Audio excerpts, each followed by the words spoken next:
नमस्कार दोस्तों, आपका फिर से एक नई वीडियो में स्वागत है। और आज की इस वीडियो में हम सीखेंगे मोशन अंडर ग्रेविटी और एक हम बेहतरीन 3 इम्पोर्टेंट रिजल्ट को निकालेंगे जब कोई भी ऑब्जेक्ट या फिर बॉडी फ्री फॉल करती है। तो हमारे पास मोशन की 3 इक्वेशन है, ठीक है, जो कि v is equal to u plus a t है और s is equal to u t plus 1/2 AT का स्क्वायर। जैसे कि आप देख सकते हैं स्क्रीन पे, ये हमारे पास इक्वेशन है। और थर्ड इक्वेशन है v square is equal to u square plus 2as।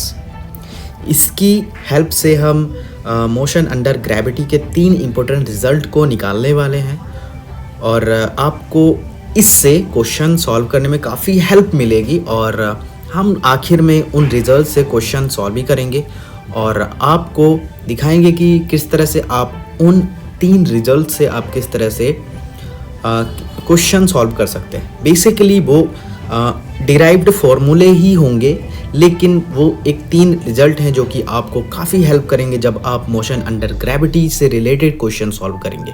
तो चलिए बिना किसी देरी के हम स्टार्ट करते हैं वीडियो को। और आई होप आपको ये वीडियो काफ़ी हेल्पफुल रहेगी। और अगर आपको वीडियो अच्छी लगे तो प्लीज़ सब्सक्राइब करना मेरे चैनल को और लाइक करना इस वीडियो को। मैंने काफ़ी अच्छे से समझाने की कोशिश की है इस वीडियो में, तो प्लीज़ इस वीडियो को लाइक करना और अंत तक देखना। तो चलिए वीडियो को स्टार्ट करते हैं।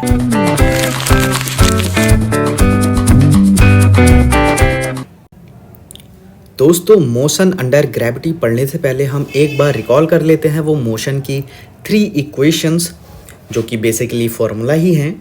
जैसे कि हमें पता है कि v जो यहाँ पे है वो है फाइनल वेलोसिटी और u है इनिशियल वेलोसिटी और a यहाँ पे रिप्रेजेंट करता है एक्सेलरेशन ड्यूरिंग द मोशन। ठीक है, मोशन के दौरान कितना एक्सेलरेशन है उस बॉडी का वो।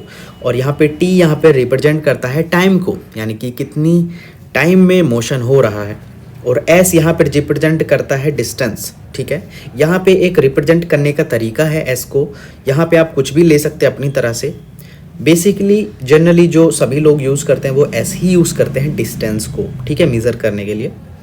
और यहाँ पे आप देख सकते हैं s जो है यहाँ पे डिस्टेंस को रिप्रेजेंट करता है, u अगेन यहाँ पे इनिशियल वेलोसिटी आ गई, t यानी टाइम और a यहाँ पे एक्सेलरेशन और t यहाँ पे टाइम आ गया फिर से।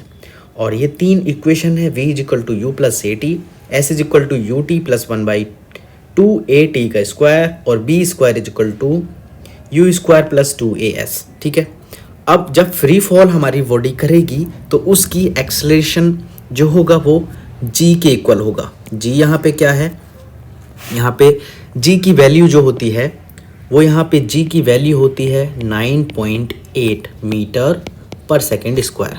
आप अपनी सहूलियत के हिसाब से यहाँ पे 10 मीटर पर सेकेंड भी ले सकते हैं। और अगर आप कैलकुलेशन इजी करना चाहते हैं तो ज़्यादातर केसेस में हम g की वैल्यू 10 ही लेते हैं।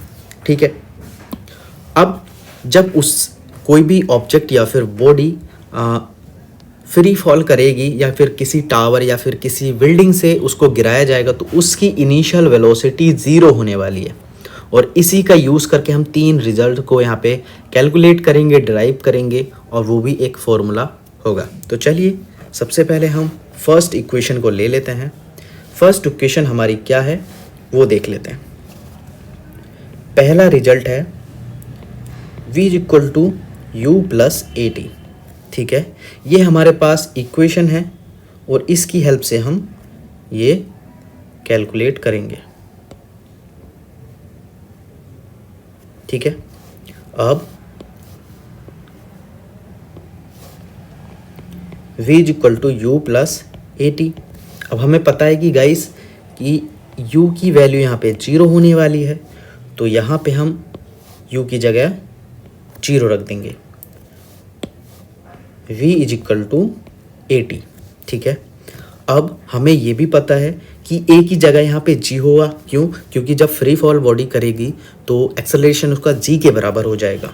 तो यहाँ पे फिर से हम a की जगह यहाँ g रख पुट कर देंगे। ठीक है, तो v यहाँ पे अगेन हम यहाँ ले लेते हैं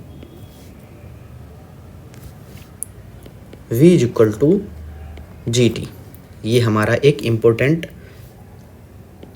रिजल्ट है, ठीक है, सबसे पहला रिजल्ट, ठीक है। दूसरा रिजल्ट देखते हैं और उसके लिए हमें दूसरी इक्वेशन लेनी पड़ेगी। दूसरी इक्वेशन क्या है?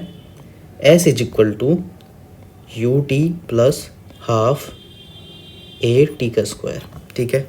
अगेन यहाँ पे ए जो है यानी एक्सेलरेशन जी के बराबर होने वाला, और एस को हम एच से रिप्रेजेंट करेंगे। क्यों? क्योंकि एच यहाँ पे डिस्टेंस नहीं है, बेसिकली हाइट है। जब फ्री फॉल करेगी बॉडी तो हम उसका डिस्टेंस हाइट में मेज़र करते हैं, तो हम एस की जगह यहाँ पे हाइट रखने वाले हैं। तो यहाँ पे h is equal to u t plus 1/2 g t का स्क्वायर। अब अगेन हमें पता है कि u की वैल्यू यहाँ पे 0 होने वाली है, तो ऑब्वियसली t की भी वैल्यू 0 हो जाएगी। तो यहाँ पे हम h is equal to half g t square लिख सकते हैं, बिल्कुल लिख सकते हैं। और अगर हम इस 2 को इधर ले जाएं तो ये कैसे बन जाएगी? 2h अपॉन जी, और हमें यहाँ इस वाले g को इसके अपॉन में लेके जाना पड़ेगा जब कोई मल्टीप्लाई में होती है, और इक्वल के दूसरी साइड जाके वो डिवाइड हो जाती है।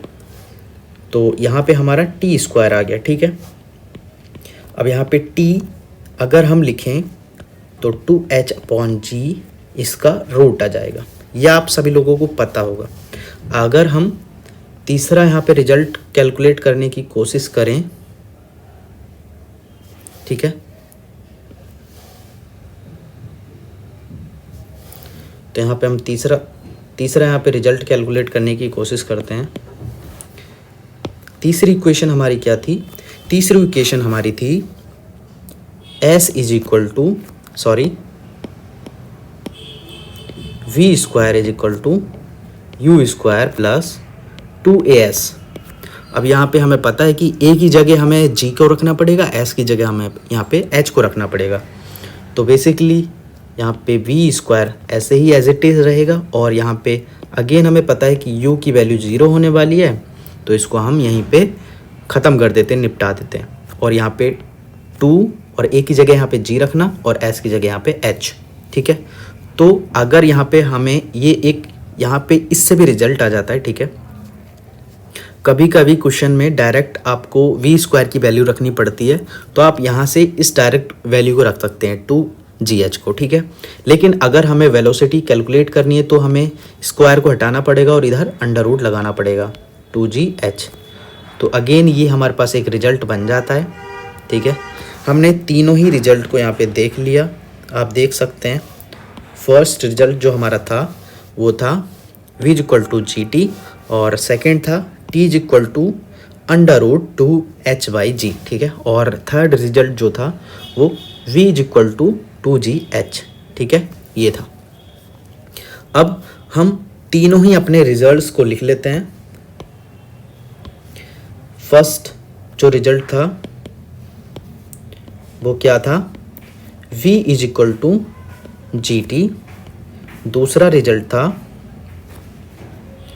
t is equal to under root 2h upon g, और तीसरा रिजल्ट था v is equal to under root 2gh, ठीक है। ये हमारे 3 रिजल्ट आ गए, और इसकी हेल्प से हम क्वेश्चन भी सॉल्व करेंगे। तो चलिए क्वेश्चन सॉल्व करते हैं।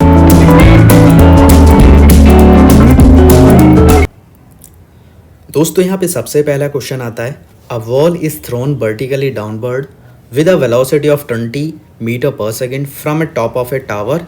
It hits the ground after some time with a velocity of 80 metre per second. The height of the tower is, यानी कि इसमें हमें क्या पूछा है? हमें h की वैल्यू पूछी है, ठीक है। और यहाँ पे मैंने और बढ़ाया, हम टाइम को भी कैलकुलेट कर सकते हैं। तो सबसे पहले हम यहाँ पे h निकालेंगे। हमें पता है कि इसमें मोशन की थर्ड इक्वेशन लगेगी, जो है, पहले हम यहाँ पे फॉर्मूला लिख लेते हैं।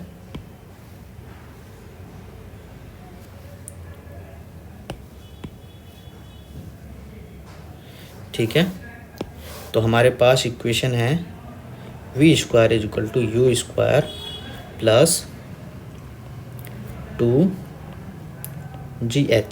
ठीक है। अब यहाँ पे हम सॉल्व करेंगे तो यहाँ पे अब हमें यहाँ पे डायरेक्ट यहाँ पे रखनी है, और यहाँ पे g की वैल्यू हमें 10 दे रखी है क्वेश्चन में, 10 मीटर पर सेकेंड स्क्वायर। तो हमें जो सबसे पहले लिख लेते हैं, v की वैल्यू क्या दे रखी है, 80 मीटर पर सेकेंड, ठीक है। और u की वैल्यू क्या दे रखी है, 20 मीटर पर सेकेंड, ठीक है, हाँ 20 मीटर है। और हमारे पास g की वैल्यू क्या है, 10 मीटर पर सेकेंड स्क्वायर। और हमें क्या कैलकुलेट करना है, h एंड टाइम, ठीक है। तो हम फॉर्मूला लगाएंगे v square u square plus 2gh। v square की जगह हम यहाँ पे 80 रखेंगे और उसका होल स्क्वायर, यहाँ पे 20 का whole square plus 2 into 10 into h, ठीक है। यहाँ पे हम यहाँ कर लेते हैं, तो 80 का जो स्क्वायर करेंगे तो कितना आएगा, 64, ठीक है, 6400 इज इक्वल टू, अब 20 का होल स्क्वायर करेंगे तो आएगा 400 प्लस 20h। अब इसको इधर ले जाएंगे तो इसमें माइनस हो जाएगा, 6400 माइनस 400 20h। तो यहाँ पे अगर माइनस करेंगे तो यहाँ बचेगा 6000 20h, ठीक है जी। और यहाँ पे 20h, सॉरी यहाँ पे h इज इक्वल टू बन जाएगा 20। और यहाँ पे h की वैल्यू हम कैलकुलेट करने पे आ जाती है 300 मीटर, ठीक है। अब हमारा पहला आंसर कैलकुलेट हो चुका है, यानी कि इस टावर की हाइट जो है वो 300 मीटर है। अब हमें टाइम कैलकुलेट करना है। टाइम कैसे कैलकुलेट करेंगे, हमारे पास फर्स्ट इक्वेशन है v is equal to u plus 80, ठीक है।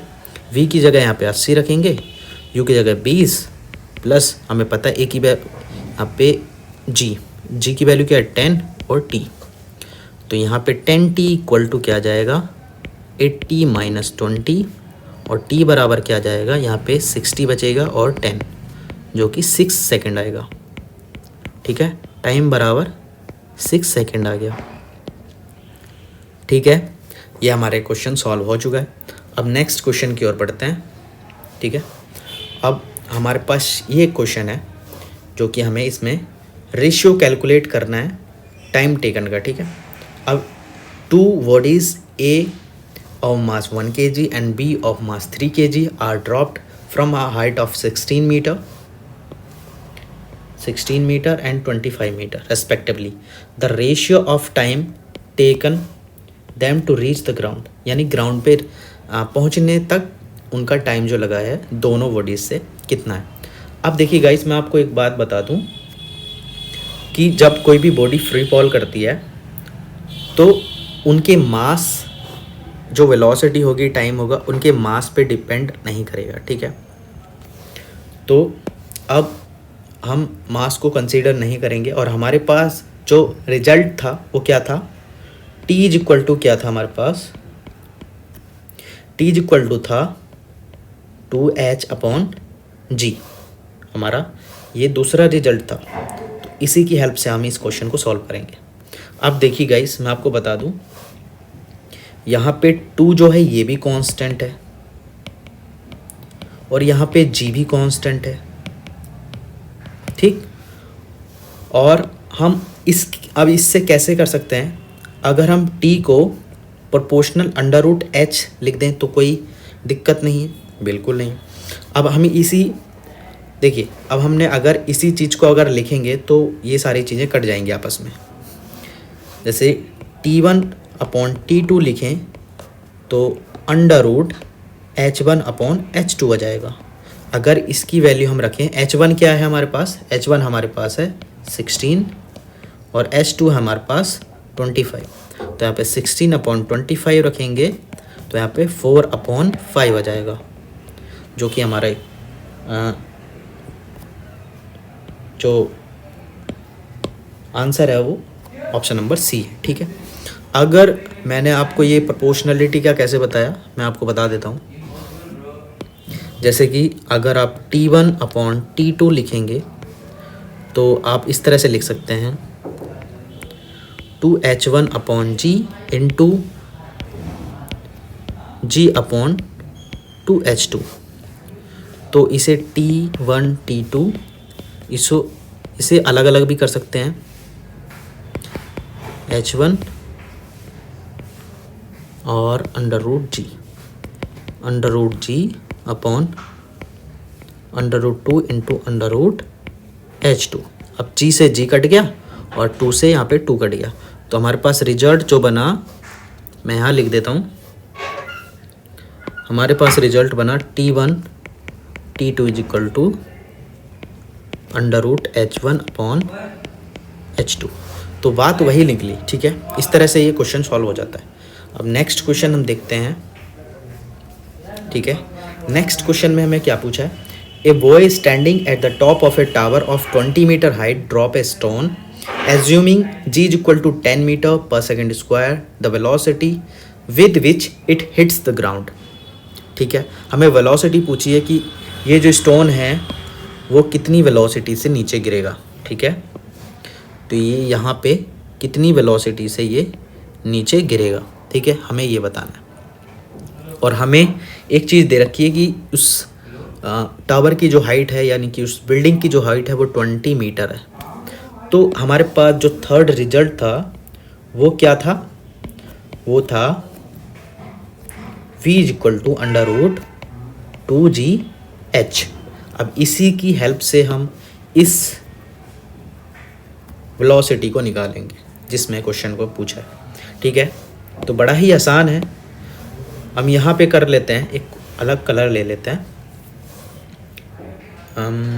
ग्रीन ले लेते हैं, ओके। तो V हमने पूछा है और हमारे पास सब कुछ है, यहाँ पे फॉर्मूले में रखेंगे चीज़ें। 2 इंटू G की वैल्यू 10 यहाँ पे बेसिकली दिया हुआ है, देख सकते हैं आप। और H की वैल्यू क्या है यहाँ पे 20 मीटर। तो V यहाँ पे कैलकुलेट करेंगे तो कितना आ जाएगा 20 into 20 which is equal to 400, ठीक है। और हमें पता है कि 400 का स्क्वायर रूट कितना होता है, वो होता है इक्वल टू 20 के। यहाँ पे वेलोसिटी हमारी 20 मीटर पर सेकेंड आ गई है। तो बड़े ही अच्छे क्वेश्चन थे, आपको आई होप अच्छा लगा होगा गाइस। और मैंने काफ़ी मज़ेदार बनाने की वीडियो की कोशिश की है और आपको अच्छा भी लगा होगा। अगर आपको ये वीडियो पसंद आई हो तो प्लीज़ सब्सक्राइब करना मेरे चैनल को और लाइक करना वीडियो को, ताकि आपको फ्यूचर में ऐसे ही वीडियोस में बनाता रहूं। और ये काफ़ी इम्पोर्टेंट रिजल्ट थे जो कि हमने यहाँ पे कैलकुलेट किए हैं, और ये काफ़ी बेहतरीन फॉर्मूले हैं जो कि आप क्वेश्चन में, अलग अलग प्रकार के क्वेश्चन में यूज़ करते हैं जब फ्री फॉल की कंडीशन आती है। तो आई होप आपको ये वीडियो अच्छी लगी होगी, और आपको अच्छी लगी वीडियो तो प्लीज़ लाइक करना, सब्सक्राइब करना चैनल को। और चलिए मिलते हैं नेक्स्ट वीडियो में, तब तक के लिए ध्यान रखिए और खुश रहिए।